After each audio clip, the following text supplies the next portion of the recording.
the Jinlong Technologies Solis Inverter YouTube channel. This video will get into the installation of your Solis Wi-Fi stick and Wi-Fi box. The Solis Wi-Fi products are simple to install and will allow both installers and system operators quick access to their PV system information by simply logging into the Solis cloud-based monitoring platform from any internet-connected computer or mobile device. These Solis Wi-Fi installation instructions will apply to any second generation or fourth generation Solis North American single-phase inverter 2.5K through 10K. The installation and connection of any of these Solis Wi-Fi products should be done by qualified installers. Okay, so you can see that I have two Solis Wi-Fi products out here on the table, the Solis Wi-Fi stick and the Solis Wi-Fi box. Now, for this Solis NEMA 4X rated Wi-Fi sticks, you don't even need any tools to install it. It'll simply plug into the bottom of the inverter. So, hey, let's unbox this Wi-Fi stick. Here you can see on the bottom here, you have the serial number, and then on the inside we have a set of instructions with a serial number sticker, and that should match the actual Wi-Fi, the sticker that's on the Wi-Fi stick itself. So there we go, 845, okay, that all looks good. So you can see it's a completely sealed unit. We're just going to plug it into the bottom of the inverter. It's got a 4-pin plug there, 2 for power and 2 for communication. It's got a key on there, so we're going to plug it in the proper way and then tighten it to the inverter using this ring. You don't twist it using this, so tighten it using the ring. And that's the installation of that. So let's look at the Wi-Fi box here. Wi-Fi box also has the serial number on the outside, has a set of instructions here. I don't see no sticker on that. But then on the inside of the box, we got the power supply. This is a 120 volt power supply. It's a NEMA 1 device, unlike the Wi-Fi stick. It's going to require you, if you're outdoors, you're going to need to put this inside of an enclosure.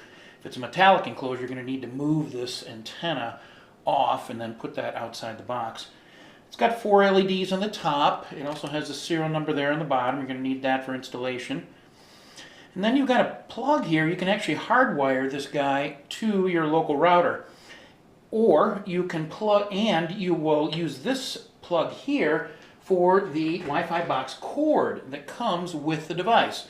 So this cord here has both these connectors on it that look very similar to the connectors on the Wi-Fi stick, and it has our RS-485 jack that'll plug into the Wi-Fi box.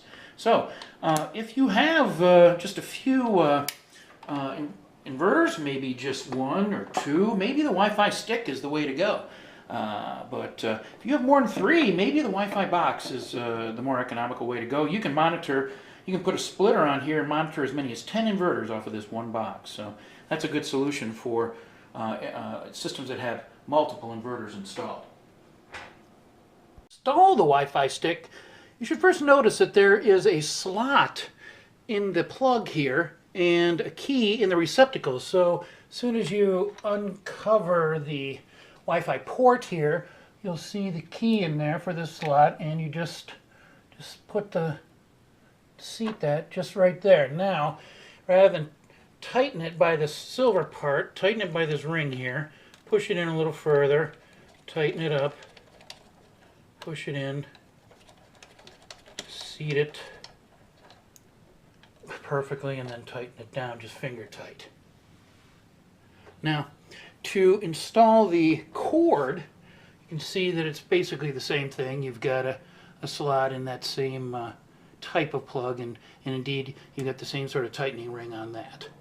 So that's how you make the connections of the Wi-Fi stick and Wi-Fi box to the inverter. As soon as you make the connections, it'll take about 30 seconds to boot up, and then it'll be ready to be paired with the local router. Remember, your inverter power light, the red LED, should be on during this process. You are going to use the Wi-Fi box, and you are going to monitor more than one inverter with that. Like I said, as many as 10 inverters can be monitored with that box. In that case, the installer will have to assign each inverter a unique address, 0, 1 through 10, using the buttons, LCD, and menus inside the inverter. You can do that by, remember, always going into your Enter key first to go into your submenus. And then you can down to Settings, enter that menu, and then again down to Set Address and enter. Now the default address is set as 01, but you can change it here, and then for each inverter you've got attached to the Wi-Fi box, you'll assign it a new number, 01, 02, 03, and so on. What I do is go into my settings area and see what's going on with the Wi-Fi. Connections. Okay, this is an Android device, so I'm going to go to Wi-Fi, and I can see now that I've got a few networks available, and one of them happens to be this AP underscore, and then the serial numbers that match my 845, that's it. So I'll choose that network, and it's connecting now to that network, but you'll notice that, well, this network isn't connected to the internet, so it gives you that kind of message, but that's really not a problem for us here. You can see it has no internet access, but not a problem. We're just going to do this pairing here locally. So now that we're connected to the Wi-Fi stick, let's open up a browser, any browser, and we're going to put in the IP address of the Wi-Fi stick. That's 10.10.100.254. All right. All right, so it says that we need some authentication, so we're going to put in our username. That's admin, A-D-M-I-N. All right. And then our password is also going to be admin, A-D-M-I-N. All right, log in. So now you can see that the first screen is our status screen, and you can see the serial number of the device. It's enabled in wireless there. Shows you its IP address, 10.10.100.254. Our cable mode has been disabled because we're not installing the Wi-Fi box, and we can actually, if you can take a look at the connected inverter, there's my serial number. Current power is being putting out 760 watts, and its yield today, and that sort of thing. So you can also take a look at the remote server. Right now they're all unpingable because we haven't made any connection yet. So let's get out of here, and we can go up to a number of different choices on this side. If we're having trouble getting that server, you might go into the advanced area, and we can go in there and go to the different remote server, set the portings and access point. And there's an ability to upgrade this product later on. You can enter in your own information if you're hooking up your own cable network, your own wireless network. You can enter in your own data there as well. But what we're going to do is we're going to use the wizard. And the wizard's easy way for you to get a connection between your Wi-Fi stick and the router. So let's first start. We're going to do a wireless connection. Make sure it's ticked enabled. Next. All right, so now it's looking for the networks, and it's come up with a couple of them. It's come up with this Home CAD 7 and the Xfinity Wi-Fi. It looks like my network name is this CAD 7, so we're going to choose that one there. Now,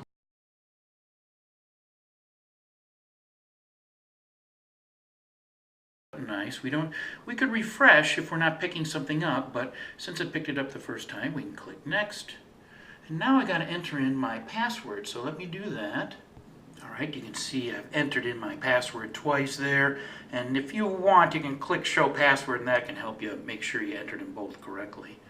Next, and now you can see it's connecting, and this is the pairing process. Okay, come on. All right. Now we're going to just obtain an IP address automatically.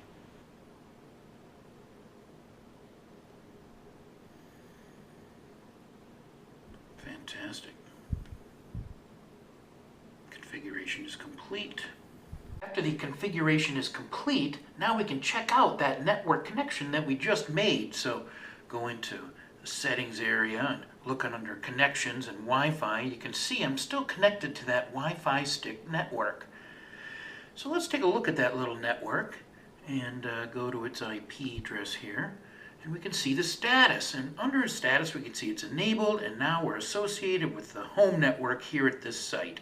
Signal quality is not too bad, but most of all, I want to make sure that I'm connected, that I'm pingable to that remote server. That's perfect. That's what I wanted to confirm. Now we can get on the web and register this site on jinlongmonitoring.com. If I'm going to register this site on jinlongmonitoring.com, I think I'm going to have to change my Wi-Fi connection. Yes, I don't have an internet connection right now because I am still connected to that small Wi-Fi stick network. So let's change that to the account that's active here on site and get connected. All right, so I can go here and open up a browser, and when I do that, I should go to jinlongmonitoring.com. This is the monitoring platform. So jinlongmonitoring, all one word, .com. We can click on that, and that should bring us to our registration page. Here we can either sign in if we've already got a site registered on the platform, or we can register a new site. So we can just press register now, and that'll bring us to our first page of the new account setup. So here you're going to put in your email address and a password of your choice. Let me do that now. Okay, so now I have entered in my password of my choice and an email address that'll be associated with the account. So now let's press next. And now we get to the second page for creating your new account. And on this page, we're going to put in PV power plant. It could be wind, but of course we're going to be doing PV today. And then a site name of your choice. You can download an image if you'd like for this. Then put in the address of this site, country, state, city, street address, that sort of thing. Keep the number format just like it is, I think. You can use Fahrenheit or Celsius. Put in your system size. Now under feed-in tariff, you might change this to US, let's say, and you could put in something like 0.10 for 10 cents or 0.15 for 15 cents for your typical price that you pay for your kilowatt hours each month. Now, importantly, you want to make sure this box is ticked to make this site public, and you really want to make sure that you get your serial number in. This is your serial number that's on the stick itself. Register that right in this box here. Put in some contact information, and then you can just click complete, and you have completed your registration of your new site on the monitoring platform. Congratulations.